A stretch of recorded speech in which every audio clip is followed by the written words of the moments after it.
welcome back to another episode of Wrestle Chat with your host, K-Don. And Evoy.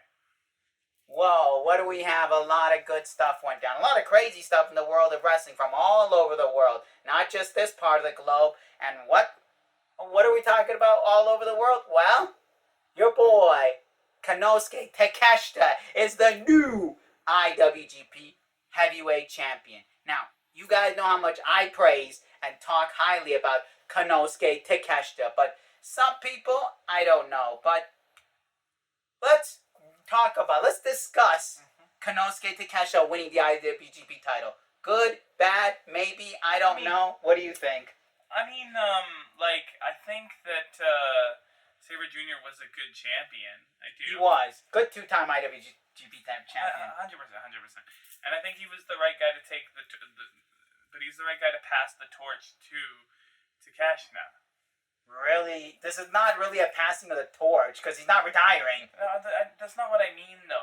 That's the definition of passing of the torch. The torch meaning the title. It's implied, because look, he's the next generation. He finally deserves that title. They're putting it on a younger guy.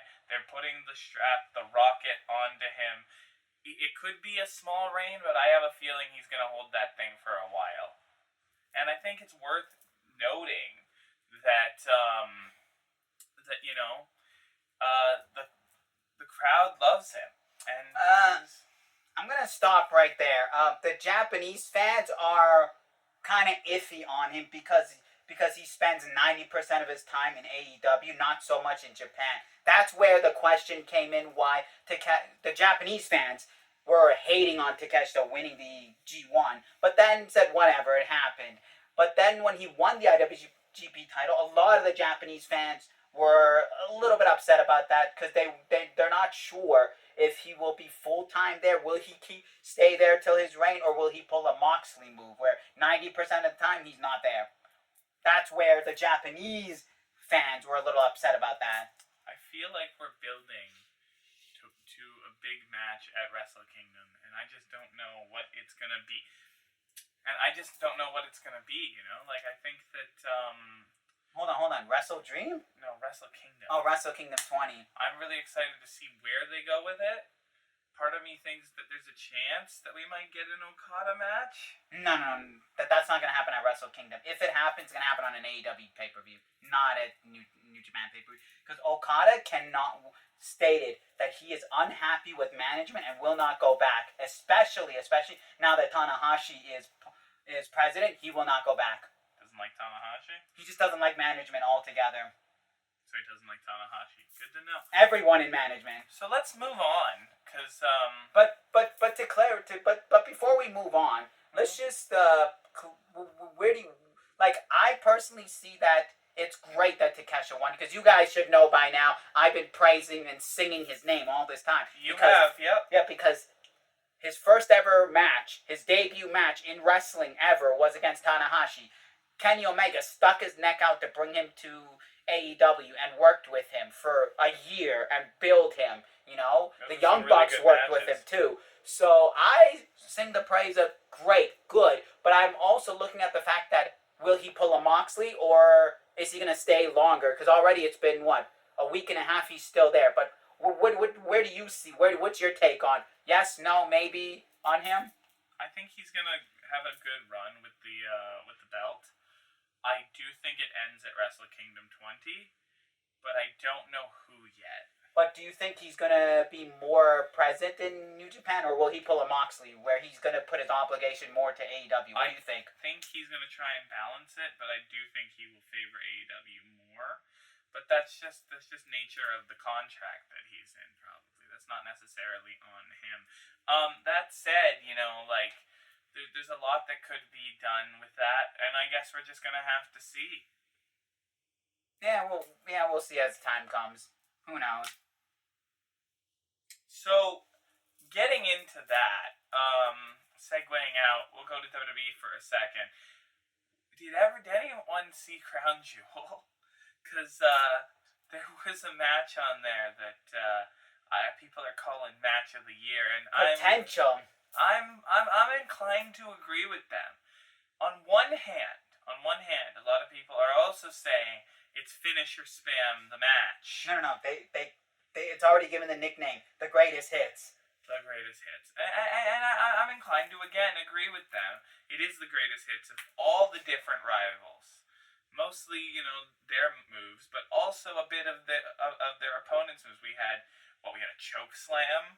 We had Sweet Chin Music. Yep. We had the Styles Clash. Oh, Styles did the Styles Clash. Does it really count? You gotta go. John tried to hit it. He didn't hit it. He didn't hit it, but he tried. He turned it into which I like what Michael Cole did. He just pulled the STFU. I can't believe he's hitting the STFU. Yeah. I also loved the opening with the intros, because, John already gets his intro. But then he wrote Styles' intro, and that was awesome. It was beautiful. The fact that Styles had no idea that Cena pre-wrote this and wanted them to say this, and the fact that, get this, I liked it that WWE approved, check mark, you can mention Bullet Club and New Japan about AJ Styles, which, just a little sideways track and then coming back on. Is this a potential that they may allow Finn Balor and Tanahashi because they allowed Cena to mention Bullet Club, New Japan, and AJ? I feel like it's possible. But now segueing back, I also like that Styles had no idea that they were going to do the greatest hits, and Cena on the fly just said, let's just do it. And Styles mid-match is like, sure, let's do it. I like it. On the fly. That's a type of match I like. On the fly, just do it. Yeah. I do think I have one gripe with that match, and it's like every AA he just kicks out. Isn't that typical Cena now, where everyone has to kick out of like 4 or 5 of them? But he hits one final AA and he gets the win. It just feels cheap. It did feel a bit cheap. How many AAs does it take to put away AJ Styles? Apparently 9. Apparently everybody he faces, he needs 4 or 5 AAs minimum. Which is crazy, because that move used to be so protected. When it was an FU. Yeah. Strange. You change the lettering just a little bit, and the PG of it all kills it. That said, match was fantastic.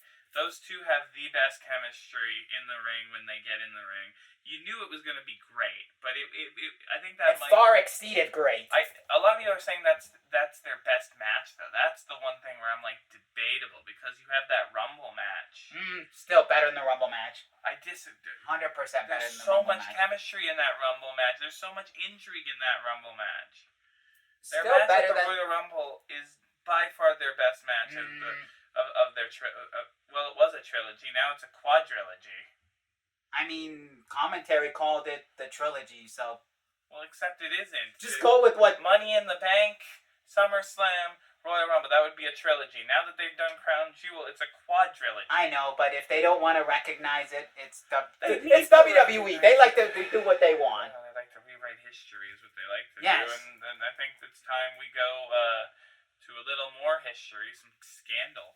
Oh, yeah. There's something really bad that went on in the world of wrestling, and for the first time in maybe 10 years, Dave Meltzer has been vindicated, which, shocking to hear. Dave Meltzer vindicated? Why, you ask? Because Andrade tried to call out Dave Meltzer, and then he got caught lying to Meltzer about lying about his contract and the reason why he left. And Andrade is trying to defend himself by saying, oh, I didn't know that. Sure, yeah, you did. You knew. Oh, you can't read well. Don't you have a translator that follows you around, dumbass? Pardon my language, but I mean, I'm serious. Andrade fully knew. I guarantee you, he fully knew that he had a no-compete clause, but he acted because one of the reasons that he didn't want to re-sign with WWE and rather leave was because he didn't want to go to school and better his English. He didn't want to job out in the tag division. Fine. So he's probably playing on the, oh, I didn't know, I couldn't read. Yeah, shut up, Andrade. I used to respect you, Andrade. But look, Andrade needs to tell everybody, clear as day, hey, Tony Khan, 90 days, I can't. Please don't bring me till 90 days is up. Done. But I will sign you in 90 days. Done. Big mistake from Andrade. Okay, so I agree it's a huge mistake from Andrade. We do not call people dumbasses here. So I want you to take that back. He was. No, he made a mistake. No. We don't treat people like that on our channel. You know this. Hey, but he was, because... He made a mistake. It wasn't a mistake, he knew. He made a mistake. We don't know that for sure. And we can't he has a say translator like with him. Even if he couldn't read, the translator would tell him. He thought because they didn't directly release him and he let the contract expire that there'd be no problems. But he should know that he did get released, and there is a cease and desist. And yes, that is a huge mistake because it cost AEW television time to bring a guy that's not going to be available for a year. That's crazy. That's absolutely unheard of. Yes, and it absolutely hurts the product. Yes, and it hurt the Don Callis family storyline where Andrade is the catalyst to take down Kenny Omega. I wouldn't be certain, how many people in the Don Callis family have already taken down Kenny Omega? But remember what... we're treading ground here, and honestly, I'm getting sick of that. I know, but remember what the Don Callis said. He goes, he brought Andrade to the family to be the one, the catalyst, the one to actually finish Kenny. And now they have to go, bye-bye, no more. Yeah, that's really bad. Also, I don't know if Andrade will be back in AEW. No. This is done because we're going to add to this Andrade situation. Because of what happened with Andrade, WWE put in a new thing where every contract currently signed and new contracts moving forward that are being signed will have a 1-year no-compete clause, and not only a 1-year no-compete clause, they cannot even discuss signing anywhere for 1 year. Oh, we're going there. Okay, yeah. So that's new. And personally, I don't see I actually get it because after a situation like this, they felt very, very threatened. And so, rightfully so, they've changed their policy. Thanks, Andrade. You just made it even harder for released wrestlers to get work. Mm-hmm. And if anyone's upset, go be upset at Andrade. Again, he made a mistake, and it's a very big one, and it's probably going to cost him his wrestling career. Oh, 100%. Well, we don't know that for sure. Tony's no, he's not a very forgiving person. Tony, he's going to be like, you cost me so much money that I had to pay you out. You're done. I'm going to make sure the remaining of your contract, you're going to get screwed because you screwed me. Because I also had to go to court. Because they also told Tony, we'll take you to court. Well, that's why he's not on TV. They haven't taken him to court. It's cease and desist. And they ceased and desisted. Oh, so I know that. But they're fine. But the fact that Tony Khan was threatened with court case and legal action, he's going to get pissed off at Andrade and bury him for that reason. I don't know if they'll bury him. I'm sure they're going to have a match between him and Kenny when it actually goes down. But will he beat Kenny? Not anymore.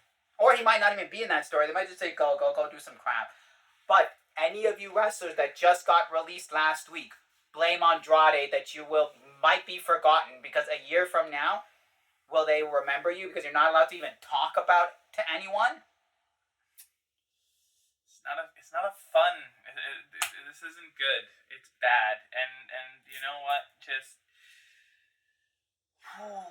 any way you look at it, it was a big mistake.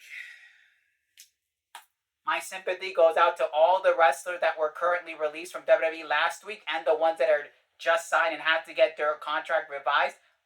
My sympathy to you guys. And go yell at Andrade, not us. We're just the messengers. Mm-hmm. So let's get into it. Samoa Joe's retiring? Next year. It's possible.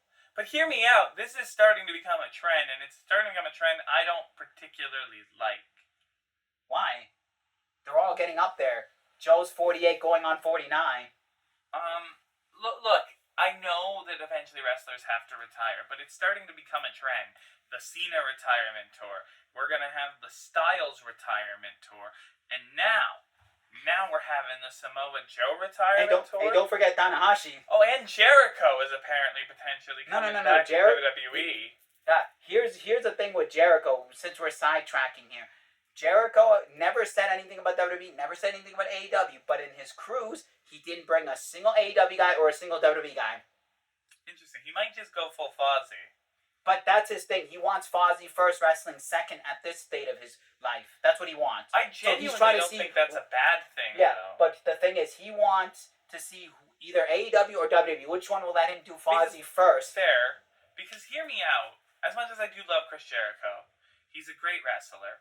A lot of people believe that this is it, like, for him. You know what I mean? Like, a lot of people think that he should retire because he's starting to, like, you know, overstay his welcome in the business, and people are getting more and more annoyed that he's taking TV time from young stars. He was supposed to put over those stars, but now he put a few, but didn't work. It didn't work because he kept having to get the last laugh. True. He was supposed to put over Hook. What the hell happened? They had to rebrand him. Now he comes out to a Frank Sinatra song. But hey, it works. Hey, it works. But now going back to Joe, we're talking about retirements. I mean, Joe said when his contract's ended in AEW, he will not go back to WWE. Doesn't care about TNA anymore. He just wants to be done. Yeah. Look, AEW is lucky to have Joe. I wouldn't be surprised if, and this is sidetracking again quickly, if he takes the belt from Hangman. But I do think that's too premature, and I think there's a chance. When this video goes up, you guys will already know the results. Yeah, you'll know the results. But I'm going to say, if they want to make that retirement tour special, maybe 2-time AEW World Champion? No. What I would like to see is keep the Ops, but make the Ops the most dominant team for a while. Disagree. No. Just to give Joe that. Remember, Joe was this dominant guy. He's still the same. Joe's gonna kill you from TNA, main event mafia character. If that's the case, then why can't he win a second world title? Because he's currently in the trios chase, and that's mainly what. Yeah, because that matters. Hear me out. Another also, thing. he should put over Will. We didn't get to talk about. What is it? Will Hobbs. Sidetracking back to the beginning, because they forgot to talk about this with Takashita. What is AEW doing putting him in the tag division with Okada when he's the IWGP Heavyweight Champion? Hold on. He's also in a tag division with Josh Alexander as well. He's jumping between both guys. Yeah, man. Stay loyal, Takashita. What are you doing? Also, didn't Takashita try to screw Okada and the Don Callis family only to AEW to say, we didn't like that. Scratch. Huh? Yeah. Huh? Anyways, Joe, thank you for all the years. Thank you, Favorite Joe. moment of your time was Main Event Mafia. My favorite time with Samoa Joe has to be TNA. Obviously Main Event Mafia. But also just 06, 07 Joe was also really good. ROH Joe is unmatched. Oh, the Joe Punk feud? Chef's kiss. But I preferred Main Event Mafia. But enough about Joe, because, well, we can go on and make a 2-hour video about Joe, but that's neither here nor there, because another retirement has just occurred, which, wow, this year, wow, how many retirees? I told you it's a trend. It's a trend. The Hardys versus the Dudleys, and this is the last time we'll ever see the Dudleys in the ring. Oh, and the last time Spike will ever make an appearance for wrestling. I gotta say, seeing Spike, I popped for Spike. Oh, I did too. I was half asleep near the end, and when I heard Spike's music, it woke me up, and I almost screamed. And I'm like, "Whoa, quiet, my dad's asleep." Like, I literally was like, "Oh my god, I can't believe it." Spike Dudley, but I understand with the Dudley boys, we understand, because Devon said he actually can't wrestle. He only did this because he was like, you know what, it's the final time. You know what, let's just do it one last time. As long as you're safe and you know how to protect me and my back that may paralyze me. Yeah. The Hardys were willing to play safe with them, and they did. Yeah. And I liked how they ended it with a hug and a whole salute. And Hot take. What? That was the best match of TNA's Bound for Glory this year. That was the reason people even tuned in to begin with. Doesn't necessarily mean that it was going to end up being the best match, but in my opinion, it was the best match. 100%. I won't say it was the best moment, because the best moment of that night was Santana taking the title back to TNA. No. There was an even bigger moment than that. Santana calling his daughter in and saying, "Hey, I finally did this for you," and was crying in the ring beautiful. for her. That was a bigger moment than him defending TNA. That was beautiful. That said, Hardys versus Dudlyz. Hot take. I think that was match of the night. 100%. And It reminded me of Hardy's versus Dudley's at the SummerSlam. Hardy's, Dudlyz, and Edge. No, and no. Christian. No, just Hardy's Dudley's SummerSlam tables match. Okay, yes, because they did a lot of the spots from that match and tried to recreate it as close as possible. I was like, I love it. I was loving that reference to the ladder spot from it's either Mania or the SummerSlam TLC match, but when Devon goes through the table in the runway of the entrance ramp. SummerSlam. That was SummerSlam. Yeah. So that was awesome to see. I can't believe he took a bump like that, considering the problems he's had. But, kudos to him. I loved the Shawn Michaels-esque "I love you, I'm sorry" moment where Bubba gives himself up and then they drop him through the table. Yeah. And then they unzip their boots, they hand them to the Hardys. Beautiful moment. It was beautiful. Like, yeah, it did. Like the fact that Bubba was standing there. At first I thought it was what do you call it? Like, oh, it's a story, it's all crap, why are they? But then you realize that Bubba Ray wanted to acknowledge and be like, you know what? Mm-hmm. Since we're going out, might as well just go out and just say, just do it. I'm ready to retire. It's like, it was his moment to say, I'm ready to retire. Let me retire. Do it for me. And with Devon being so injury prone, it was nice to see him back. Not just injury prone, the fact that he said his back is so bad that anything wrong. I was so worried for him throughout that entire match. Speaking of injuries, Rollins, man. I don't know if I trust it because he's fooled us once before. Oh, it's real. The reason being is because he actually went into surgery. At the time of recording, he went into surgery yesterday at the time of recording, and he's going to have his surgery today or tomorrow at the time of recording. How does this work? Because he's world champion right now. They're just going to have an eliminator They tournament? have to. They already. Triple H already said that he's going to have to drop the belt because he's going to be out till past Rumble. Eliminator tournament, then, yeah. That's why they took him initially. Rollins. This is what initially Rollins said was he needed time off till Survivor Series. Just give him some time. He went to the doctors to get checked. They said, actually, you need surgery. You actually need surgery. It's worse. It's worse than you think. See, this is the thing, though, and this is where, like, best laid plans and worst outcomes, right? The problem with this is there was going to be a payoff here. And it's very Evolution-esque. I feel like the Bronze. I finally admitted that this name is their name, except it isn't. Well, I know what they're going to do. They're going to rebrand them now to not be Braun because no. It's just them and Heyman. So hear me out. The Vision is still a possibility. They just need to add a third guy. They're not going to. They're just going to leave it the way it is. But hear me out. I think the big plan was going to be Braun versus Rollins for the title, mentor versus mentee, Triple H, Batista. Yeah, I know. But it was going to be probably. It was going to be like a Triple H Batista Evolution situation. Probably like end of 26, beginning 27. Yes, but you have to understand that was probably the trajectory to finally giving him the belt. So now what do we do? Because you could easily strap the Rocket to him, but I don't think I think that's too soon. Way too soon. So is Punk getting the belt back at this point? What do we think is the trajectory? Well, here, Punk is the number one contender currently. Yes. But that was only because they thought Rollins needed 3 weeks to rest. Now he actually needs surgery and out till way past Rumble. It makes me think that they're going to do the Eliminator tournament. Well, since Punk's already number one contender, it's an Io Sky, Stephanie Vaquer situation where we're going to end up with the winner of the Eliminator faces Punk. And I feel like that person is going to be L.A. Knight. No. Because of what happened on Raw, they're gonna give it to Braun Breaker, but he's gonna lose to Punk. Just to follow up the fact that he picked up the belt. Do you not see how problematic that is? But that's the setup they gave. He needs to win that match because they need to build on the fact that they just got rid of their leader. Why did they get rid of their leader?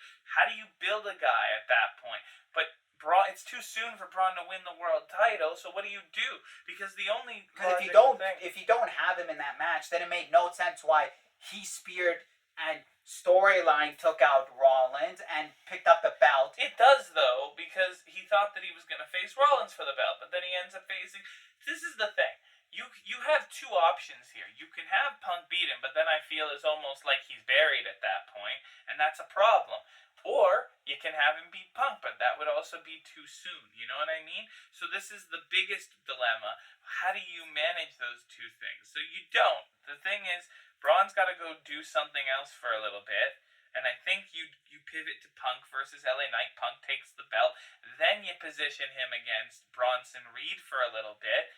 And then Braun finally gets the shot. He wins the Rumble. We get the WrestleMania match. Then Braun takes the title. That True. would be That could good be trajectory. That would be good, but we just have to see From what I've heard through the grapevine, because Rumble's in Saudi, and a lot of people, and Sammy just dropped the belt. We'll get into that in a second because that's huge. And it brings up your next point. Sami Zayn versus CM Punk Not gonna for happen. the World Heavyweight Championship. Well, that's not gonna happen, and the only reason I say that because Triple H has said it countless times, and he goes, "I'm open about it." Sami Zayn is not world champion material, never will be, and Triple H has also went on record to say he never cared to sign him in the first place. I don't think that's true. Just saying, yeah. I don't think that's true. That was years ago. I think Sami Zayn is going to win the Royal Rumble. Years ago, he kept saying how he's not world champion. Years ago is not now, and but even now, he still doesn't feel the same. Sami Zayn's still one of the best belt-to-belt wrestlers in the company. Is, but you know what Triple H's big thing is? He does not look like your typical wrestler. That's the reason. That's his big reason, because he doesn't look like your wrestler. Oh my God. That was Triple H's argument. Okay, well, Triple H's argument is wrong. I'm telling you now, I am predicting Sami Zayn to win this year's Royal Rumble and finally get a world title. So it's either going to be Punk, it's going to be Braun Breaker, or it's going to be Braun Breaker. It has to be Braun Breaker. 100% has to be Braun Breaker. No, I'm saying either Punk or Braun Breaker versus Sami Zayn in the main event of WrestleMania. No. There's not going to be a Sami. I'm going to tell you that right now. There's not. You don't know that. The way that are you Triple H? No, but the way that for years they kept shitting on him, I doubt it. They're gonna look at how much he pushes him within the mid card. He's been getting him ready for that world title shot. I'm telling you that it's coming. It's not like he hasn't had world title opportunities before. He's still very popular. I can see it happening. And with the Rumble being in Saudi, at the very least, a Rumble win is a possibility. Maybe. We'll have to see. But I feel it's going to be Braun Breaker, if anything. But speaking of Sami Zayn, look who his returning opponent for his open challenge was. Holy crap. And before I go on to say who it is, I've been talking about this man for like 3 months ago. Then last month. I'm like, what happened to the man? I miss him. Ilja Dragunov is back. Woo! The Russian Mauler is back. Or Mueller, or whatever they call him. I was so happy. I jumped off the couch. I was freaking out. And at the same time, I was like, why is the crowd so dead? It's so annoying. The crowd wasn't dead. The crowd literally popped when he walked out. They popped when he walked out, but they didn't continue that momentum. Like, you need to... Well, the reason they didn't continue the momentum, because you saw what happened after the match. They should have... The freaking MFT or My Family Tree. When he came out, like, he was doing the symphony thing, and nobody was doing it with him.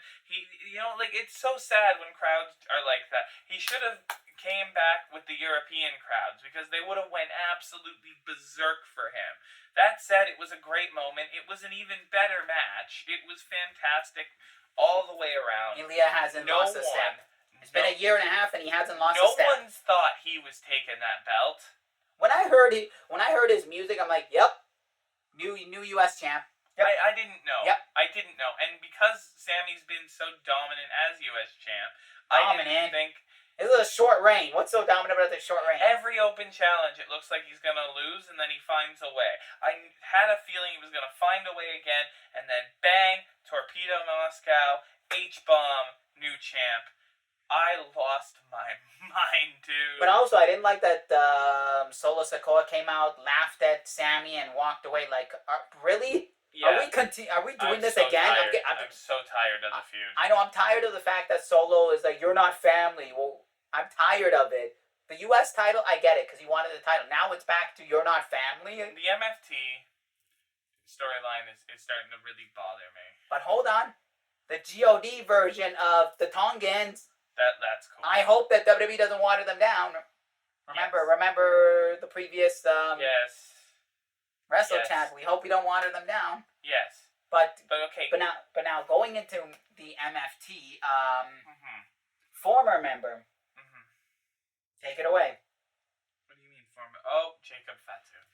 Okay, we're gonna get into that. I'm not done with Ilja Dragunov for a second. I wanted to say before you interrupted me, where's Carmelo Hayes, man? He's in this feud with The Miz, and that's all well and good, but that U.S. title belongs to and should have been given to Carmelo Hayes. Nah. We need that run, man. We need that run. No.